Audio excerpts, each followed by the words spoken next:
Hello guys, good morning. This is chapter in English. I am going to translate into Gujarati. I am Miss Dhruvi. Long ago, a Zulu hunter was sitting under a tree. લાંબા સમય પહેલા ઝુલુના જાતિનો શિકારી ઝાડના નીચે બેઠો હતો.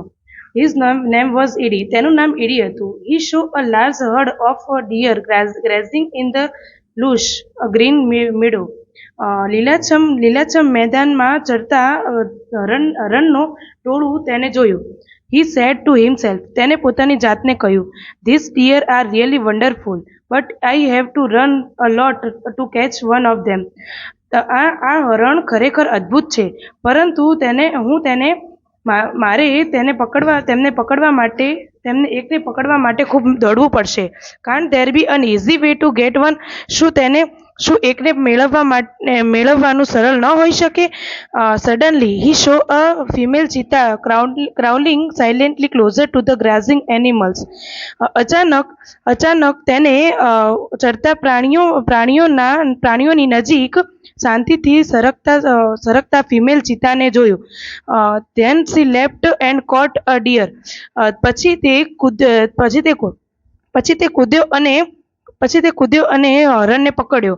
After some time, her two young cubs come out of the bush. થોડા સમય પછી તેના બે બાળ ચિત્તાઓ ઝાકળીઓની બહાર આવ્યા. They all enjoyed their meal. તેઓ બધા તેમનો ખોરાક માણ્યો. Edie's eyes brightened. એડીની આંખો ચમકારા મારી. They sparkled with an idea. તેને એક આઈડિયા સાથે ચમકારો થયો. He invited the cubs. તેને બાળ ચિત્તાઓ પર ઈચ્છા થઈ. Can I be lucky as these beautiful cubs? શું હું આ સુંદર બાળ ચિત્તાઓની જેમ લકી હોઈ શકું? They got their food without any effort. તેઓએ કોઈ પણ પ્રયત્ન વગર તેમનો ખોરાક માણ્યો. Can I have a hunter like their mother? શું મારે તેની માતા જેવો શિકારી હોઈ શકે? He thought. તેને વિચાર્યું. He decided to catch a young cub and train it to hunt for him. તેને નાના બાળ ચિત્તાઓને પકડવાનું અને તેના માટે તેને શિકાર કરવા માટે ટ્રેનિંગ આપવાનું નક્કી કર્યું. Then I shall only say. પછી હું ફક્ત કહીશ, Oh my dear, go and kill a deer for me. ઓ મારા વાલીડા, જા અને મારા માટે હરણને મારી નાખ. My life will be very comfortable then. અરે મારું જીવન ત્યાર પછી વધારે આરામદાયક થઈ જશે. He was quite pleased with his own idea. તે તેના પોતાના આઈડિયા માટે ખુશ હતો. He decided to follow cubs and steal one. તેને બાળ ચિત્તાઓનો પીછો કરવાનું અને એકને ચોરી કરવાનું નક્કી કર્યું. From his experience, Edie knew that a cheetah never attack a man. તેના અનુભવથી એડી જાણતો હતો કે ચિત્તા ક્યારે પણ માણસ ઉપર અટેક કરશે નહીં. Therefore it was safe to steal a cub. તેથી તે બાળ ચિત્તાઓને ચોરવાનું તેના માટે સલામત હતું. He followed the cheetah family till evening. તેને સાંજ સુધી ફેમિલી ચિત્તાનો પીછો કર્યો. At the sunset, the mother cheetah hid her cubs in the thick bush and left for the stream. સૂર્યાસ્ત વખતે માતા ચિત્તા તેના બાળકોને ઘટાદાર ઝાંકળીઓમાં સંતાડ્યા અને પાણી માટે નીકળી પડી. Quietly the hunter picked up his net and spear and ran into the bush. પછી તરત જ શિકારીએ તેની નેટ પકડી અને બિછાવી દીધી અને બુશમાં અને ઝાકળીઓમાં જતો રહ્યો. He saw two teeny cubs. તેને બે બાળ ચિત્તાઓને જોયા. They looked at him with their brightly eyes. તેઓ તેમની તેજસ્વી આંખો સાથે તેને જોયું. They were too young two run અવે. તેઓ એટલા નાના હતા કે દોડી શકતા ન હતા. Edie threw the net over them, and the cubs were caught. ADA તેમના ઉપર નેટ ફેંકી અને બાળચીતાઓને પકડી લીધા. He needed only one cup, but he thought, it is always better to have two slaves instead of one.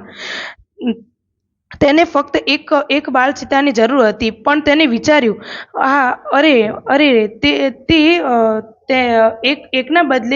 એકના બદલે બે ગુલામ હોવા તે વધારે સારું હશે.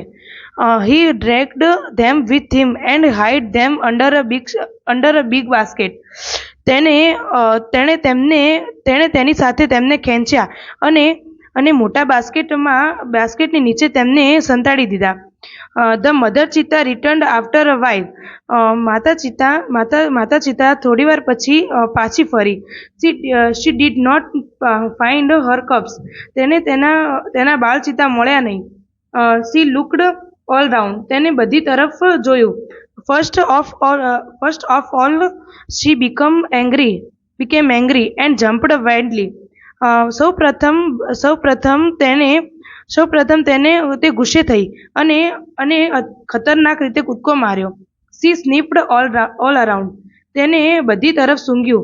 But alas, પણ બદનસીબ, she could not find her dear babies. તેને બાળચીતાઓને શોધી શકી ન હતી. At last the became sad and started crying. છેલ્લે તે ઉદાસ થઈ અને રડવાનું શરૂ કર્યું. She cried and cried for the whole night till the next evening. તે રડ્યા કર્યું. તે બીજા દિવસની સાંજ સુધી આખી રાત રડ્યા કર્યું. She cried and cried until her tears made dark stains down her cheeks. તે રડ્યા કર્યું જ્યાં સુધી તેના આંસુ તેના ગાલની નીચે કાળા ડાઘા ન પાડી દે ત્યાં સુધી તે રડ્યા કર્યું. She was still weeping. તે હજુ સુધી રડી રહી હતી. At night the mother cheetah cried so loudly that she was heard by a wise man living in the village. રાતના સમયે માતા ચિતા એટલું જોરથી રડતી હતી કે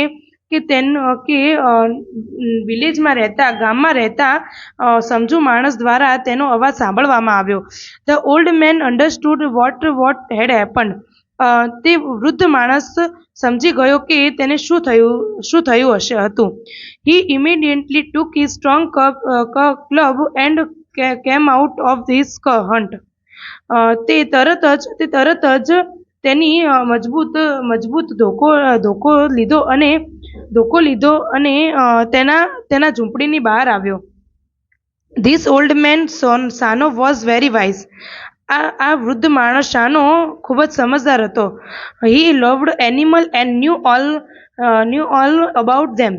તે પ્રાણીઓને ચાહતો હતો અને તેમના વિશે બધું જાણતો હતો. When Shano found out the hidden cubs, he knew that it was Edie's wicked idea. જ્યારે શાનોએ છુપાયેલા બાળચીતાઓને શોધ્યા ત્યારે તેને ખબર પડી કે આ એડીનો દુષ્ટ આઈડિયા હતો. He got angry with Edie. તે એડી પર ગુસ્સે થયો. He rushed to the hut and shouted. તે ઝૂંપડી પર ગયો અને બૂમો પાડી. I hate you, Edie. હું ધિક્કારું છું, એડી. Everybody of our tribe will hate you because you are lazy and wicked too. અમારી જાતિના બધા લોકો તને ધિક્કારશે કારણ કે તું આળસુ અને દુષ્ટ છે. We know that a hunter must hunt with his own strength and skill. અમે જાણીએ છીએ કે શિકારીએ તેના આવડત અને મજબૂતાઈથી શિકાર કરવો પડશે. But you are a lazy hunter. પણ તું આળસુ શિકારી છે. You are a thief. તું ચોર છે. You have broken the rules of our tribe. તું અમારા જાતિના બધા નિયમો તોડ્યા છે. તોડી પાડ્યા છે. You have brought dishonour to the whole tribe. તું તું આખી જાતિને અપમાનિત કરી છે. All the member of the hunter tribe got together. શિકારી જાતિના બધા લોકો ભેગા મળ્યા હતા. They decided to drive away Eddie from their village forever. તેઓએ તેમના ગામમાંથી ઈડીને હંમેશા માટે નીકાળી દેવાનું નક્કી કર્યું. શાનો took the cups and on his shoulders and returned them to their mother. શાનોએ બાળચિત્તાઓને તેમના ખભા પર લીધા અને તેમની માતાને પાછા આપ્યા. He showed that long weeping of the mother cheetah had stained her face forever. તેને જોયું કે લાંબા રડવાના કારણે તેની માતાના મોઢા ઉપર હંમેશા માટે ડાઘા પડી ગયા હતા. Thank you.